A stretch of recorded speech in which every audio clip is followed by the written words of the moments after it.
أعوذ بالله من الشيطان الرجيم. بسم الله الرحمن الرحيم. شهر رمضان الذي أنزل فيه القرآن هدى للناس وبينات من الهدى والفرقان. حاضرین مسجد اور ذمہ داران مسجد، آپ کی خدمت میں یہ تیسری حاضری ہے. اللہ رب العالمین کا بے پناہ شکر و احسان ہے کہ اس نے مجھے اس لائق بنایا کہ میں آپ کے سامنے بیٹھ کر کچھ کلمات آپ کے گوش گزار کر سکوں. اور اس کا شکر اس لیے بھی ہے کہ تمام حاضرین کو، جس میں میں بھی شامل ہوں، مسلمان بنایا اور ایک سے بڑھ کر ایک نعمتیں عطا کی. میری حاضری کا مقصد ہرگز یہ نہیں ہے کہ میں آپ کے علم میں کوئی بڑا اضافہ کر دوں یا کوئی علمی نقطہ آپ کے سامنے رکھوں یا کچھ ایسی باتیں بتا جاؤں جو عام علماء نہیں بتاتے ہیں. مجھے اس بات کا پورا احساس ہے کہ الحمدللہ جس امام صاحب کی ابتدا میں آپ نماز پڑھتے ہیں، آپ ان سے کتاب و سنت کی باتیں بارہا سنتے رہتے ہیں، علمی مسائل بھی سنتے ہیں. بعض ایسے دروس ہوتے ہیں ان کے الحمدللہ جن میں ایسے نقطے آتے ہیں جو دوسرے فتویٰ میں نہیں آتے. اللہ کا فضل و کرم ہے. اللہ رب العالمین ان کے علم میں مزید اضافہ کرے اور ان کے استفادے کو مزید عام کرے. بس میری حاضری کا مقصد یہ ہے، اللہ رب العالمین کا ایک قول وَذَكِّرْ فَإِنَّ الذِّكْرَىٰ تَنفَعُ الْمُؤْمِنِينَ.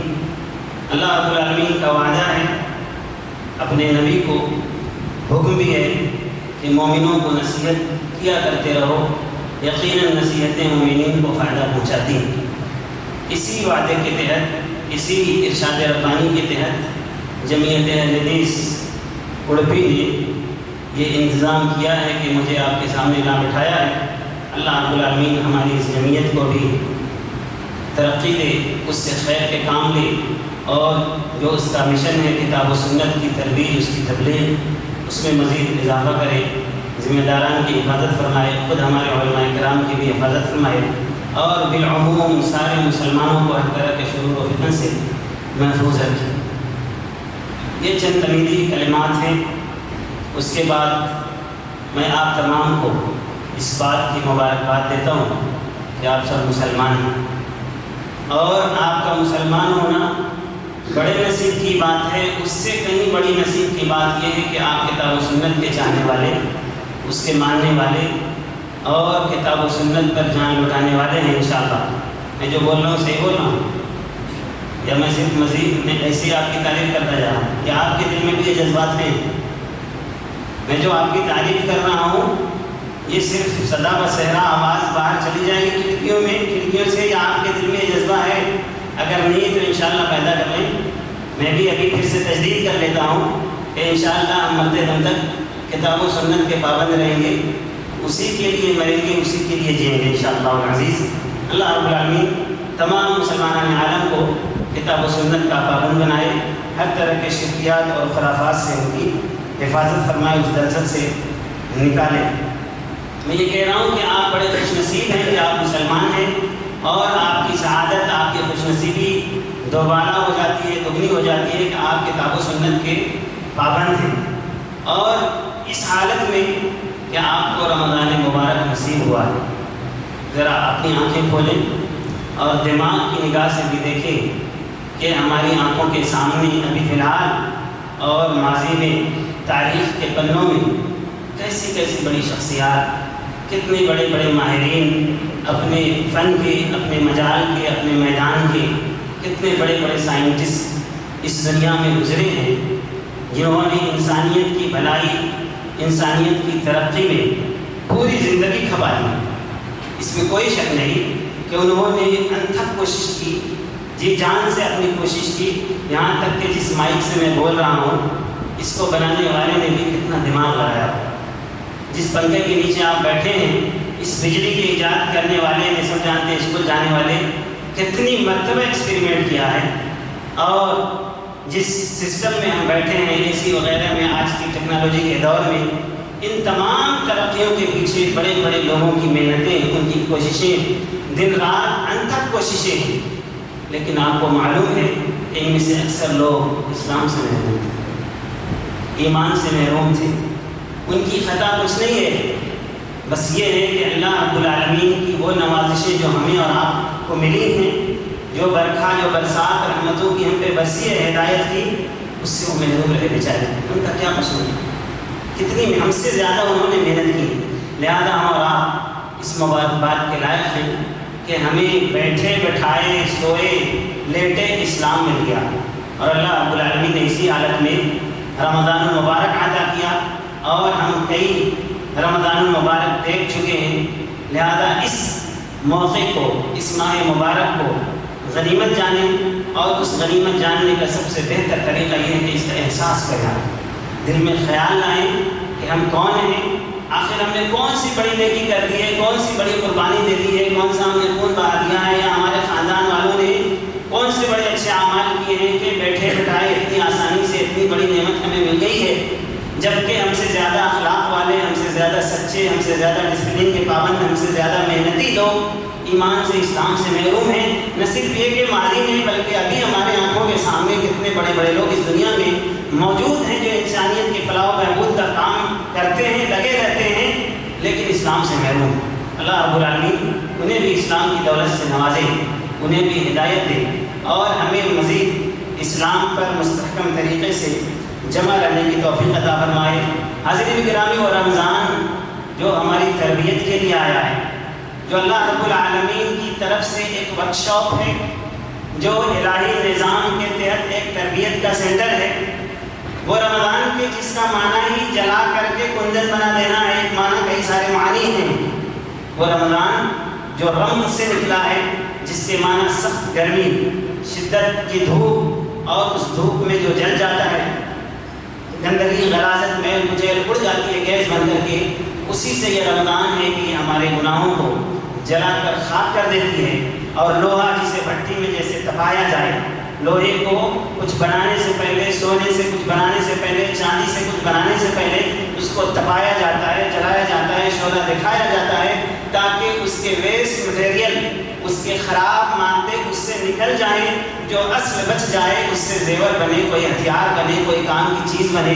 یہ رمضان ہماری اور آپ کی تربیت کے لیے آیا ہے، تاکہ ہمیں آپ کو کھرا مسلمان بنائے، نفس کی طہارت کرے، دلوں کو صاف کرے، میل کچیل جو بیٹھا ہے، دنیا کی جو محبت بیٹھی ہے، اس کو صاف کر کے پکا سچا مسلمان بنائے، ایک بھلا انسان معاشرے کو دے، جس سے تعمیر و ترقی کا کام ہو سکے، انسان کی فلاح و بہبود کا کام ہو سکے، کیونکہ اللہ رب العالمین نے روزے کا مقصد ہی بتایا ہے لعلکم تتقون۔ یہ روزہ صرف دل سے تعلق نہیں رکھتا، روح سے تعلق نہیں رکھتا، اور جان سے تعلق نہیں رکھتا، نفس سے تعلق نہیں رکھتا، بلکہ اس کے مثبت اثرات، اس کے اچھے نتائج، اس کے بینیفٹس انسانی جسم پر بھی مرتب ہوتے ہیں، جو بالکل مسلم ہے۔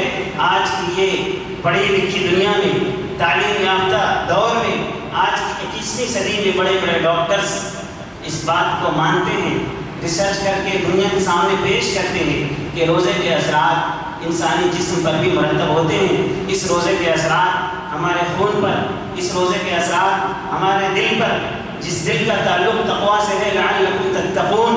اللہ کے نبی نے جس دل کے بارے میں کہا ہے کہ تمہارے جسم میں ایک ٹکڑا ہے، اگر وہ درست ہے تو سارا جسم درست، اگر وہ بگڑ جائے تو پورا جسم خراب اور فاسد ہو گیا۔ گویا کہ خون کا دوران دل کو صحیح رکھنے میں ایک بہت بڑا کردار ادا کرتا ہے۔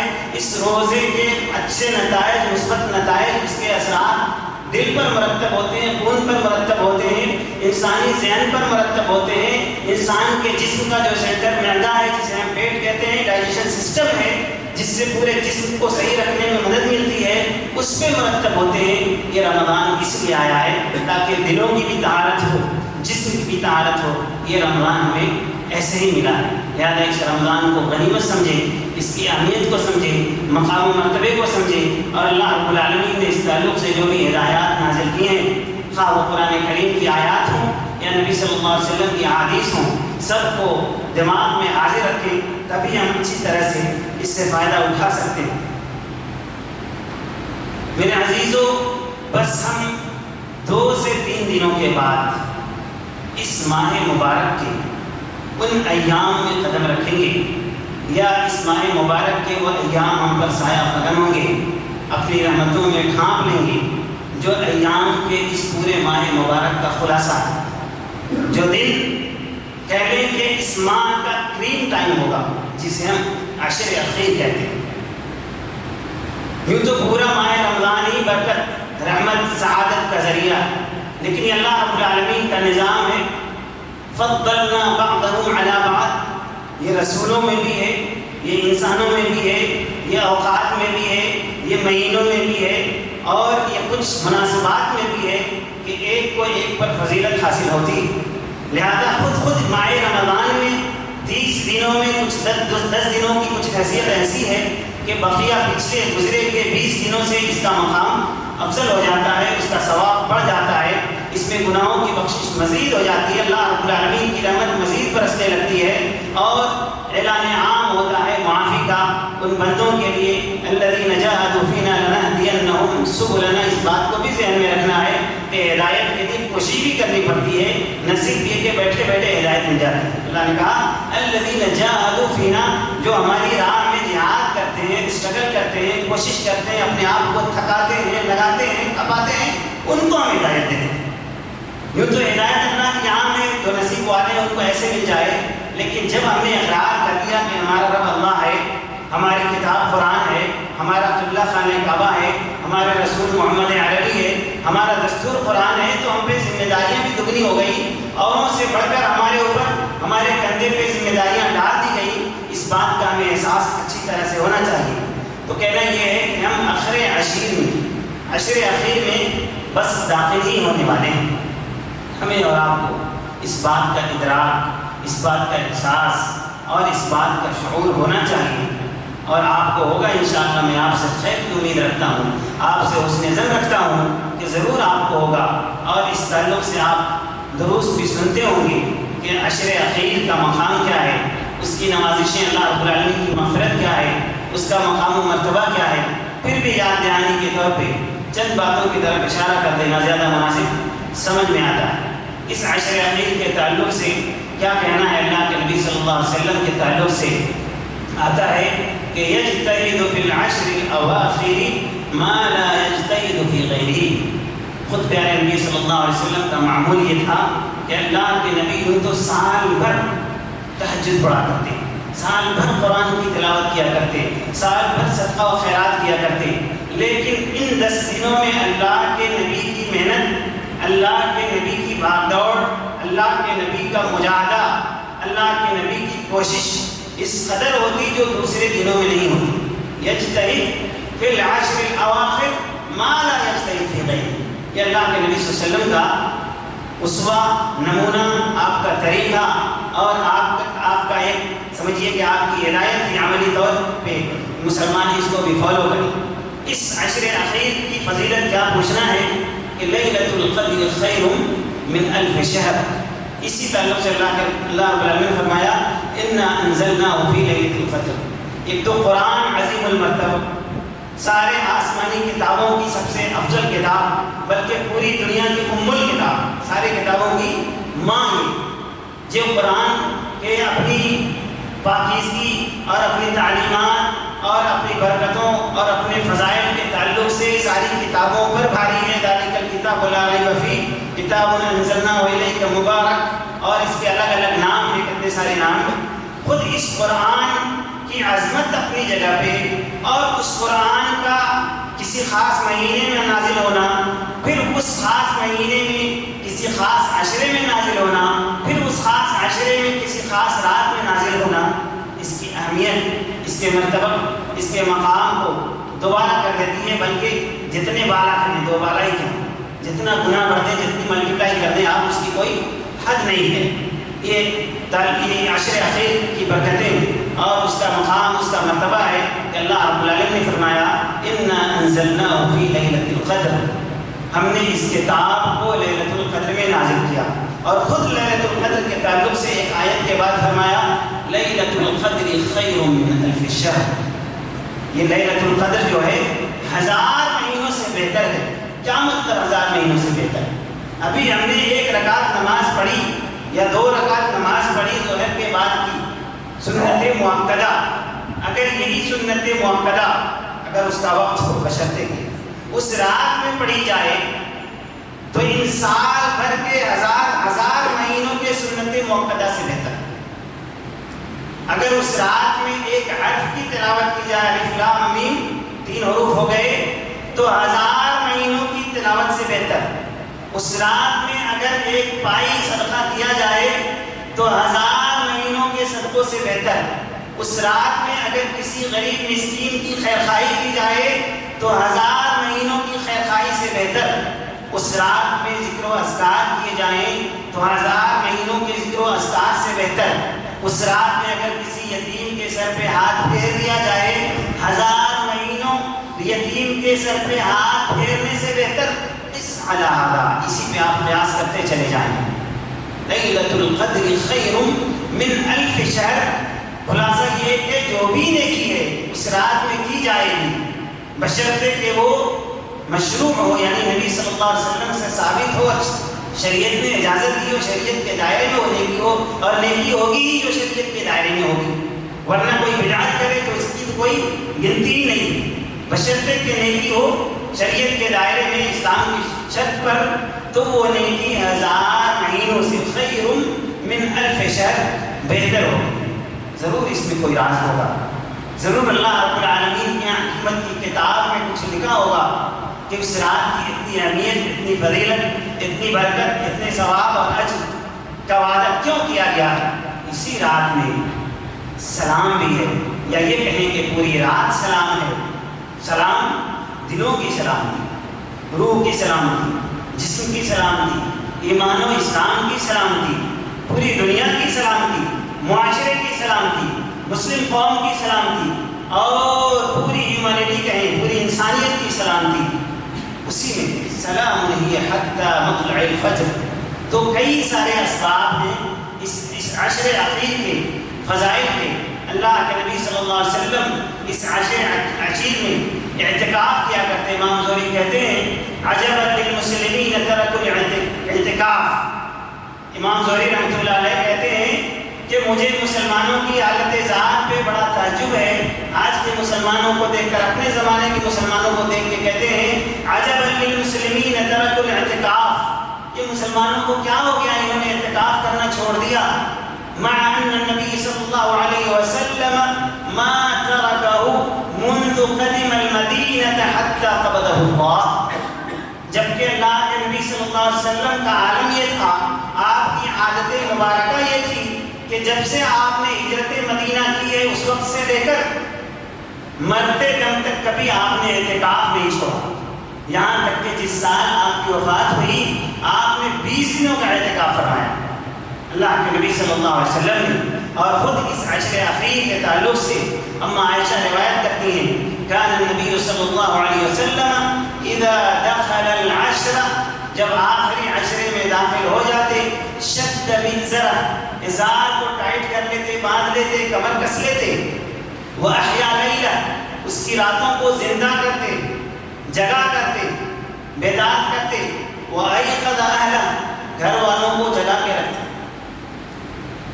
شارحین حدیث نے، علماء کرام نے لکھا ہے شد منزرہ کا مطلب کہ عورتوں سے الگ ہو جاتے، گھر والوں سے الگ ہو جاتے۔ یہ کنایا ہے، عربی زبان یا کسی بھی زبان میں ادب کی اپنی ایک زبان ہوتی ہے، بہت ساری باتوں کو کہنے کے لیے اشارے کنائے سے کام لیا جاتا ہے، لفظ چھوٹا ہوتا ہے، معنی بہت دور تک جاتا ہے، تاکہ اس میں کسی طرح کی فحش گوئی، بے حیائی، بے ہودگی نہ ہو۔ تو شد منزرہ یہ جمع سے کنایا، عورتوں سے میل ملاپ کا مطلب آپ سمجھ گئے، بڑے لوگ ہیں اس سے الگ ہو جاتے۔ یہاں پہ نقطہ یا ایک عام بات، سب کے لیے نقطہ نہیں، عام بات یہ ہو سکتی ہے کہ وہ عورتیں جو انسان کے لیے نکاح کے ذریعے حلال کی گئی ہیں، ان عورتوں سے ہم نے مجلس میں بیٹھ کر بطور اعلان نکاح کیا ہے، اس سے اللہ کے نبی صلی اللہ علیہ وسلم ایک حلال چیز سے کٹ جاتے تھے، صرف اس لیے کہ تنہائی ملے، اللہ رب العالمین کی صحبت ملے، مناجات کا موقع ملے، اللہ کو راضی کرنے، اس کو منانے، گناہوں سے معافی مانگنے کا موقع نصیب ہو۔ تو وہ نوجوان یا وہ حضرات جو حرام چیزوں میں پڑے ہوتے ہیں، حرام ویڈیوز دیکھ رہے ہوتے ہیں، فحش مناظر دیکھ رہے ہوتے ہیں، یا بازاروں میں گھوم رہے ہوتے ہیں، یا بکواس کی باتوں میں لگے ہوتے ہیں، یا ویلنگ کر رہے ہوتے ہیں، یا مارکیٹ میں چائے کی دکانوں پہ گپ شپ کر رہے ہوتے ہیں، کیا ان کی بدنصیبی کا اندازہ لگایا جا سکتا ہے؟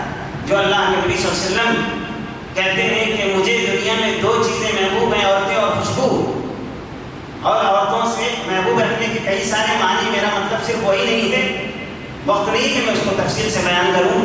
وہ اللہ کے نبی، وہ نبی جو دنیا میں عورتوں کو مقام دینے آئے تھے، بیٹیوں کو کھلانا سکھایا، بیوی کو بیوی کا حق دیا، ماں کو ماں بنایا، وہ عورتوں سے کٹ جا کر کے اللہ کی عبادت کرتے تھے ان عشر اخیر میں۔ تو میں نے جیسا کہ کہا کہ پھر جو حرام کاری کرتے ہیں، ان راتوں کی ناقدری کرتے ہیں، تراویح چھوڑتے ہیں، تلاوتوں کا اہتمام نہیں کرتے، قرآن کی تلاوت کے وقت آواز جا رہی ہوتی ہے کانوں میں، ان کے کانوں کو کچھ نہیں ہوتا اور یوں ہی گزر جاتے ہیں، جبکہ قرآن کریم کا حکم ہے وَإِذَا قُرِئَ الْقُرْآنُ فَاسْتَمِعُوا لَهُ وَأَنصِتُوا، جب قرآن پڑھا جائے تو اس کا سننا تم پر واجب ہے، خاموش رہنا واجب ہے۔ یہ کفار ہیں جو قرآن کی آیتوں کو سن کر کے شور شرابے کرتے ہیں، ادم مچاتے ہیں، اردن کرتے ہیں۔ اگر ایسے مسلمان ہمارے معاشرے میں پائے جاتے ہیں تو ان کی شناخت ہونی چاہیے۔ اگر وہ ہمارا بچہ ہے، ہمارا بھائی ہے، ہمارا رشتہ دار ہے، ہمارا پڑوسی ہے، تو ان کی شناخت ہونی چاہیے، ان کی تربیت ہونی چاہیے، ان کی رہنمائی ہونی چاہیے، چاہے اس کے لیے جتنا اچھا اسلوب اختیار کیا جائے، یا بعض اوقات سختی کی نوبت آئے تو سختی بھی کی جائے، یا بعض اوقات 4 لوگوں میں بٹھا کر ان کو کچھ کہا سنی کی نوبت آئے تو بھی کیا جائے، کیونکہ ہمیں انہیں اس کے جنت کی فکر ہے، اس کے اعمال کے بربادی کی فکر ہے، اس کے آخرت کی تباہی کی فکر ہے۔ اللہ کے نبی صلی اللہ علیہ وسلم آخر عشیر میں اس طرح سے اپنے عشرے کو گزارا کرتے، خود اللہ کے نبی صلی اللہ علیہ وسلم کے اسوے پہ چل کر بہت سارے صحابہ نے بھی عمل انجام دیا۔ چنانچہ عمر رضی اللہ عنہ خلیفہ ثانی، خلیفہ راشد، آپ کا بھی معمول یہی تھا کہ نصف شب تک خود اکیلے عبادت کرتے، آخر عشیر میں عشر اخیر میں خود عبادت کرتے، اور جب آدھی رات ہوتی تو جا کر کے اپنے بچوں کو جگاتے، وہ بھی بڑے پیارے انداز سے جگاتے، کان کے پاس جا کر کے یہ آیت تلاوت کرتے، وَأْمُرْ أَهْلَكَ بِالصَّلَاةِ وَاصْطَبِرْ عَلَيْهَا، میری بچی، میری بیٹی اور میری شریک حیات، ان کے کانوں میں یہ پڑھتے وَأْمُرْ أَهْلَكَ بِالصَّلَاةِ، مطلب ہوا کہ نبی صلی اللہ علیہ وسلم کو خطاب ہے قرآن کا کہ اپنے گھر والوں کو صلاۃ کا حکم دو۔ یہی چیز ڈائریکٹ آپ ان کے کانوں میں ڈال دیتے، یہ نہ کہنے جاتے کہ قرآن کا حکم ہے، ڈائریکٹ وہ آیت پڑھتے، کیونکہ ابھی جانتے تھے ان کے گھر والے۔ وَأْمُرْ أَهْلَكَ بِالصَّلَاةِ، اپنے گھر والوں کو نماز کا حکم دیجئے، وَاصْطَبِرْ عَلَيْهَا، اسی پہ جمے رہیے، لَا نَسْأَلُكَ رِزْقًا، ہم آپ سے رزق کا سوال نہیں کرتے، آپ کو تو عبادت پہ لگایا ہے، آپ عبادت کرتے جائیں۔ یہاں بہت بڑا نقطہ ہے میرے بزرگوں، میرے بھائیوں، اللہ رب العالمین نے کہا کہ لا نسألک رزقا، اس پہ ذرا سوچنے کی ضرورت ہے، غور کرنے کی ضرورت ہے، دماغ لڑانے کی ضرورت ہے۔ آپ بتائیں کہ کیا بارش برسانے کی ذمہ داری اللہ نے ہمیں سے کسی کو دی ہے؟ ہوا چلانے کی ذمہ داری کسی کے اوپر ڈالی ہے کہ تمہارا کام ہے تم ہوا کا انتظام کرو؟ کیا فصلوں میں دانہ ڈالنے کی ذمہ داری، اس میں پھل ڈالنے کی ذمہ داری، اناج میں غلے اگانے کی ذمہ داری، مطلب کھیت تیار کرنے کی، بیج ڈالنے کی تو ذمہ داری ہے کسانوں پر، اس میں پھل لانے کی ذمہ داری کسی انسان کے ذمہ سونپی اللہ نے نہیں سونپی۔ رزق کا سوال نہیں کرتے، اللہ یہ نہیں کہ صرف مانگتا نہیں، بلکہ اللہ جو ہم رزق کھاتے ہیں اس کا انتظام بھی خود کر کے دیتا ہے۔ اس سے ذرا آگے بڑھیں۔ کیا کبھی ایسا ہوا ہے کہ اللہ رب العالمین نے کسی کو ایک آنکھ کے ساتھ پیدا کر دیا ہو اور کہا ہو کہ دوسری آنکھ خود جا کے بنوا لو، کسی ہاسپٹل سے خرید لو؟ کسی کو ایک پیر کے ساتھ پیدا کیا ہو، کہا کہ ایک پیر تو میں نے دیا، دوسرا پیر جاؤ تم خود تیار کر لو؟ دنیا میں ملے کوئی ایسے؟ آپ نہیں ملے، معذور ملیں گے ایک آنکھ والے، لیکن اللہ نے یہ ذمہ داری ڈالی کہ چلو ایک آنکھ تم لگا لو، ایک تو ہم نے دے دیا۔ میں بتانا کیا چاہ رہا ہوں، جو بھی ہماری بنیادی ضرورتیں ہیں اللہ ان سے ہمیں فیسیلیٹ کرتا ہے، ہمیں وہ سہولتیں میسر کرتا ہے، ساری چیزیں دینے کے بعد ہم سے عبادت کا مطالبہ کرتا ہے، فری میں عبادت کا مطالبہ نہیں کرتا۔ ایک اچھے جسم میں ڈال کر لقد خلقنا الانسان فی احسن تقویم فی ای صورت ما شاء رکبک، پورے اچھے جسم میں ڈال کر صحت دے کر ہاتھ پیر مال دے کر، دولت دے کر، ہدایت دے کر، قرآن دے کر، نبی دے کر بعد میں آپ سے عبادت کا سوال کرتا ہے، وہ بھی عبادت ہمارے اور آپ کے نفس کی تربیت کے لیے۔ اللہ رب العالمین کو عبادتیں نہیں پہنچتی، وہ عبادتیں ہمارے اسٹاک میں یا ہمارے کھاتے میں یا ہمارے بینک میں جا کر کے جمع ہوتی ہیں، جن کے نتیجے میں جنت میں درجات ہمارے بلند ہونے والے ہیں۔ تو اس آیت میں یہ نقطہ ہے کہ لا نسألک رزقا، ہم تم سے رزق کا سوال نہیں کرتے بلکہ ہم تو رزق دیتے ہیں۔ نحن قسمنا بینہم معیشتہم فی الحیات الدنیا، دنیاوی زندگی میں ہم نے لوگوں کے رزق کو تقسیم کر رکھا ہے کہ کس کو کتنا ملنا ہے، کس کو کتنا کمانا ہے۔ یہ چند باتیں تھیں اس تعلق سے، اور وقت بھی ہمارا نکل رہا ہے، پھر بھی چند باتیں آپ لیتے جائیں۔ اللہ کے نبی صلی اللہ علیہ وسلم نے اس عشر اخیر میں کہا کہ تحروا لیلۃ القدر، تحروا لیلۃ القدر، لیلۃ القدر کی تلاش میں رہو، اس کی فکر میں رہو، اس کی جستجو میں رہو۔ گویا کہ لیلۃ القدر کو تلاش کرنا بھی اس عشر اخیر میں ہے، اور اس عشر اخیر میں فیہا یفرق کل امر حکیم، سورہ دخان کی آیت ہے کہ اس میں ہر بڑے کام کے فیصلے کیے جاتے ہیں۔ بس صحابہ نے اس کا معنی یہ بتایا ہے کہ لوح محفوظ میں قیامت تک جو بھی حادثات، واقعات، اعمال انجام پانے والے وہ لکھ دیے گئے، لا تبدیل لکلمۃ اللہ، وہاں سے لوح محفوظ سے وہ فیصلے لا کر کے اس رات میں آسمانی دنیا پر فرشتوں کے حوالے کیے جاتے ہیں۔ جاؤ لکھ دو فلاں آدمی سعادت مند ہے، فلاں آدمی بدبخت ہے، فلاں آدمی کو اتنا رزق ملے گا، فلاں کی موت ایسے آئے گی، فلاں کی مغفرت ہوگی، فلاں جہنمی ہوگا، فلاں جنتی ہوگا۔ جس رات میں یہ فیصلے کیے جاتے ہوں، کیا اس رات میں ہم اور آپ غفلت میں رہیں؟ اس رات میں ہم لوگ ہوٹلوں میں گھومیں، اس رات میں ہم لوگ مارکیٹ میں گھوم کر کے اپنا وقت ضائع کریں، اس رات میں ہم اپنے مال میں مارکیٹنگ میں رہیں؟ میرے بزرگوں، یہ بہت بڑا خسارہ ہے، ہماری عقل پہ ماتم ہے، ہماری عقل پہ اف ہے کہ ہم ایسی جگہ پہ انویسٹ کرتے ہیں جو ختم ہو جانے والا ہے، جس کا کوئی نتیجہ نہیں۔ وہاں انویسٹ نہیں کرتے جہاں پہ ادھر دیکھنا، وہاں ادھر، اچھا معذرت کے ساتھ، تو انویسٹ کرنا ہے صحیح جگہ میں۔ اللہ رب العالمین سے دعا ہے، باتیں بہت تھیں، اللہ رب العالمین سے دعا ہے کہ اس ماہ مبارک کو ہمارے لیے برکت کا ذریعہ اور رحمت کا ذریعہ، مغفرت کا ذریعہ بنائے۔ آخری بات، اس رات میں بے شمار لوگوں کو آزادی ملتی ہے، لہذا غلامی سے نکلے، آزادی تلاش کریں۔ ہم بہت طرح کی غلامی میں جکڑے ہوئے ہیں، نفس کی غلامی میں، لوگوں کی غلامی میں، ہم غلام قوم کی نسل ہیں، اس لیے غلامی ہماری مٹی میں جمی ہوئی ہے، ہم آزاد ہونا نہیں چاہتے۔ میرے بزرگوں، آزاد ہونا ہے، آزاد ہونا صرف اللہ کے غلام بننا ہے اور کسی کے غلام نہیں بننا ہے۔ اللہ رب العالمین ہمیں اس بات کی توفیق دے۔ وآخر دعوانا الحمدللہ رب العالمین۔ تمام حضرات کے ایک ہی لفظ میں تمام حضرات کے شکریہ کے ساتھ میں اپنی بات ختم کرتا ہوں۔ السلام علیکم ورحمۃ اللہ۔